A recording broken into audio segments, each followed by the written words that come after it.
Hello everyone and welcome to another episode of Aaron's Beer Reviews. So for my beer today, I'm reviewing another beer from Mountain Culture. This one is called Baked. It's a pastry stout and it's 10.5% alcohol. So quite a strong beer and I'm looking forward to taste it. So if you don't know, when it comes to drinking stouts, it's always best to leave them out of the fridge for a bit, let them warm up. You don't really want to drink a stout at about 2 degrees, which is the fridge temperature, or even 4 degrees. Good temperature stout is mostly around the 10 to 12 degree mark. Of course, it is a personal choice. What I like doing is popping it straight out of the fridge, having a sip, tasting it, and then comparing it later. So talk a bit more about this beer. So we've mentioned who Mountain Culture are, the brewery up at Katoomba. I bought this again during the June long weekends when I dragged my wife up there to Katoomba to go to this brewery. This beer is in collaboration with Cockatoo Bakery, which is a local bakery up there. And this beer is quite interesting. So what they've done, let me just read the description actually because it sums it up perfectly. This stout is rich, roasty and toasty with an indulgent twist of cinnamon and caramel sweetness thanks to the addition of 250 freshly baked caramelized croissants to the boil from our good mates and the best bakers we know, Cockatoo Bakery. So what they've done is they've added 250 croissants to the boil. And when I bought this beer, and ever since I bought this beer, it's been a bit over a week now, I've been trying to work out how they put the croissants in during the brewing process. So they've mentioned the boil. I would have assumed it was during the mash, but I just feel sorry for whoever brewer had to cut up all the croissants and throw them in the boil. But without further ado, how about we try the beer? So here it is here. Very thick, very black. Pours a nice tan sort of head. Not much of a head, but that could be due to the oils in the croissants. Let's have a sniff. Very roasty. I can get it like a bit of a sweet sort of smell from it. Like a caramelized smell, and that makes sense considering there's 250 caramelized croissants in here. Let's have a sip.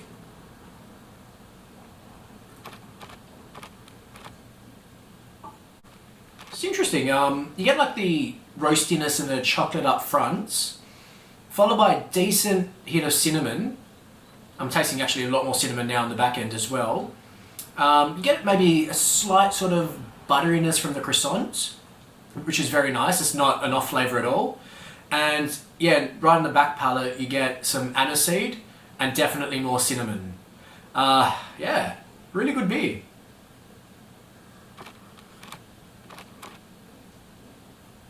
Now in my last video when I mentioned the Mountain Culture and Bucket Boys collaboration beer bucket list, I said there was only about 8 beers left at the brewery.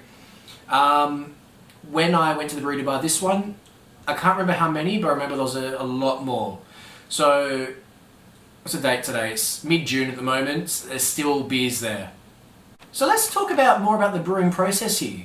So for those of you who don't know, I homebrew a lot, and I also did the TAFE microbrewing course back in 2018 in New South Wales. And during the course, I was required to work at a couple of commercial breweries. So I'm pretty familiar with the brewing process. Unfortunately, when I was working at those breweries, we were just brewing some standard beers. None of these pastry sort of stouts, mostly just the standard pales, lagers and IPAs. So yeah, so I was wondering always, at what point would you put a croissant into a beer? Into a beer, yeah. I would personally put it in the mash, and the mash is when we're extracting the sugar from all the grain. And that would be the perfect place to extract it because those residual flavours should carry over from the croissants. What's interesting here is they've done it in the boil. And that's interesting because if you did it in the mash, you'd cut up the croissants, you'd put it in with the grain, but then at the end of the mash, you'd be able to filter what's called the wurts, which is the sugary water, from the grain and the croissants. And you'd be able to separate it completely so you wouldn't have any sort of solids in the boil. Now why I find this interesting is because they've actually mentioned on the back here, which I read a bit earlier, that they put the croissants in during the boil. So I'm trying to work out what benefit that would have over putting it in the mash.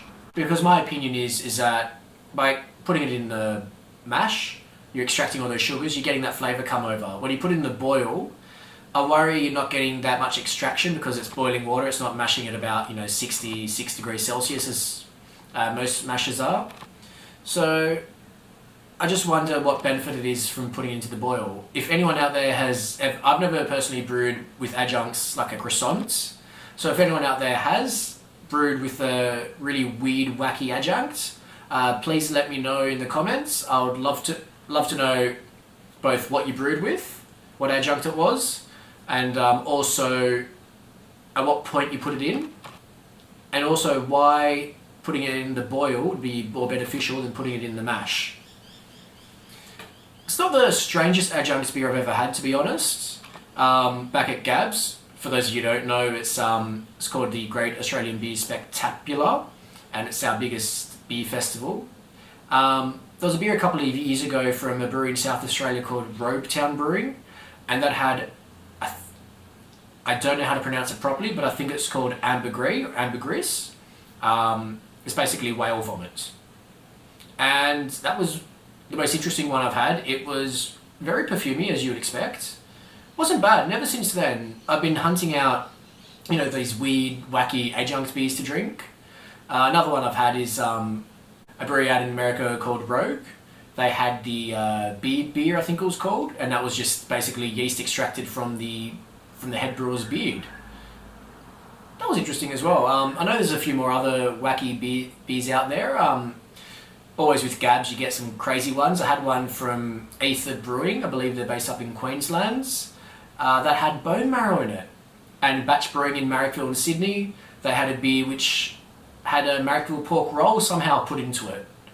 So there's always these really weird, wacky sort of adjunct beers around, and yeah, I'm really into that sort of style, always pushing the envelope, trying to find not the next big thing, but trying to find the next fad sort of beer.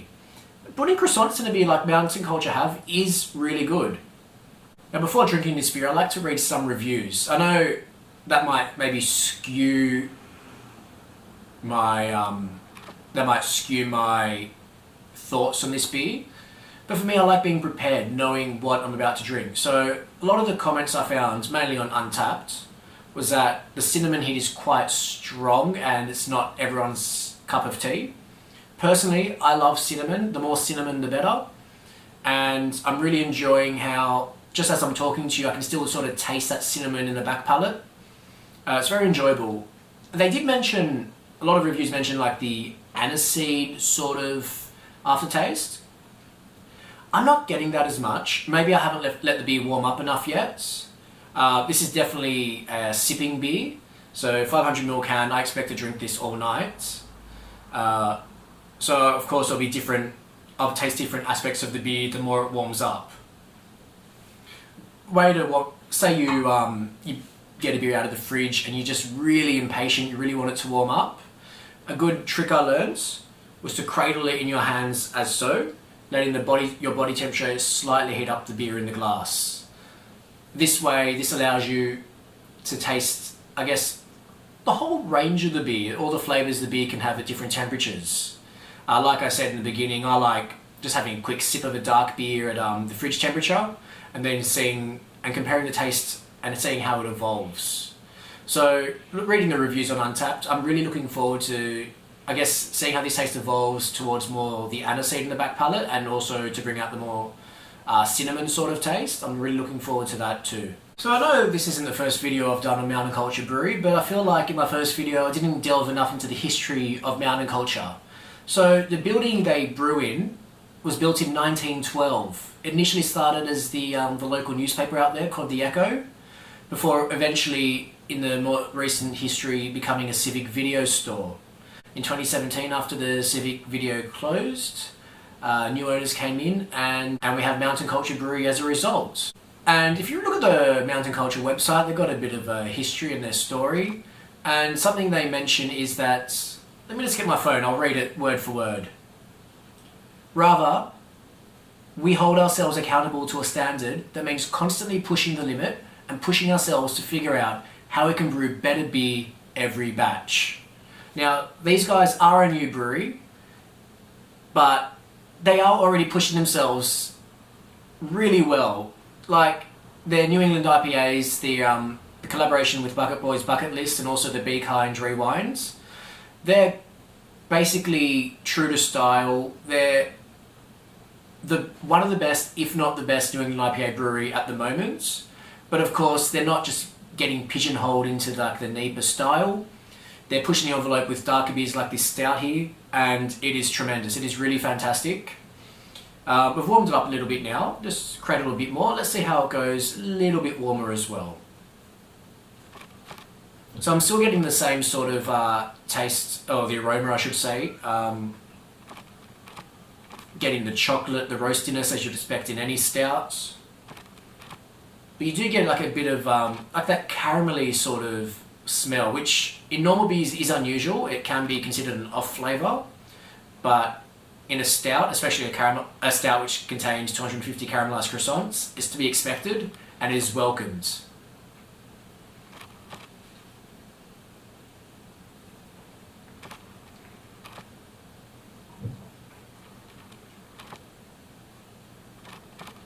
This is surprising, you know, I mentioned this before in my last video as well about the alcohol percentage, but for 10.5%, you don't really feel like you're drinking a 10.5% alcohol beer.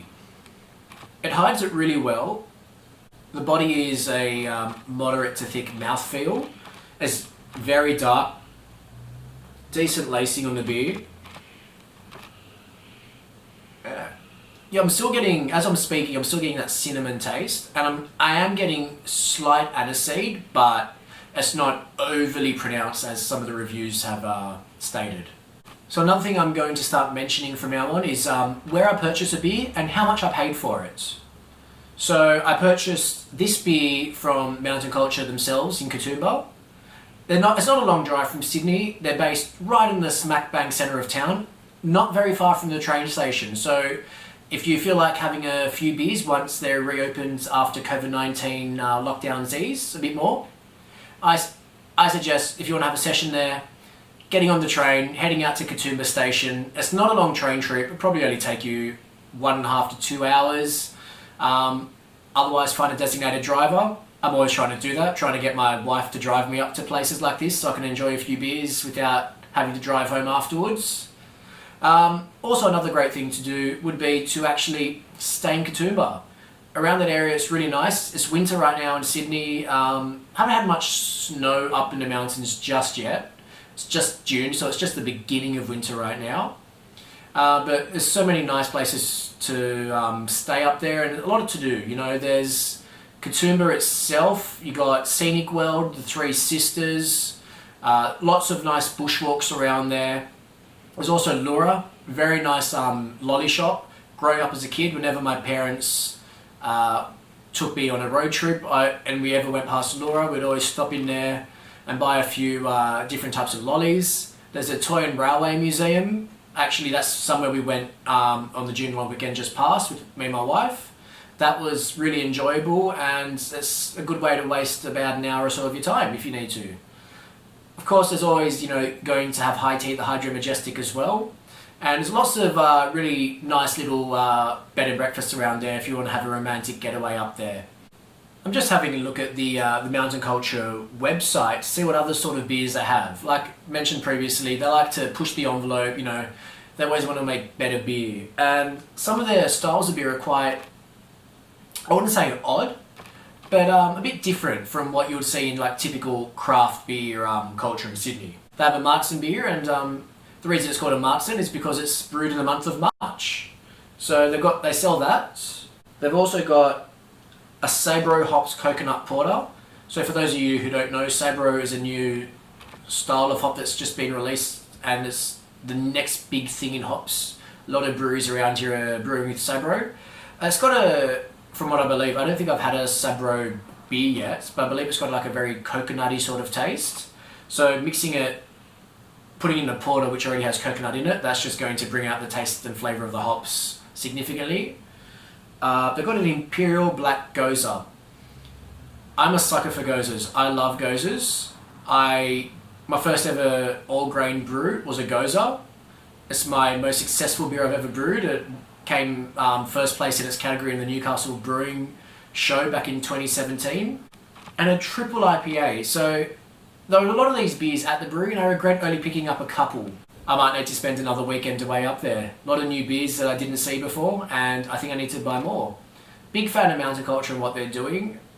Like I just mentioned, I love Gozas, but my second favourite beer are stouts, especially the dessert style stouts. And this is a pastry stout, it's definitely a dessert stout. So guys, if you like this video, please give it a like.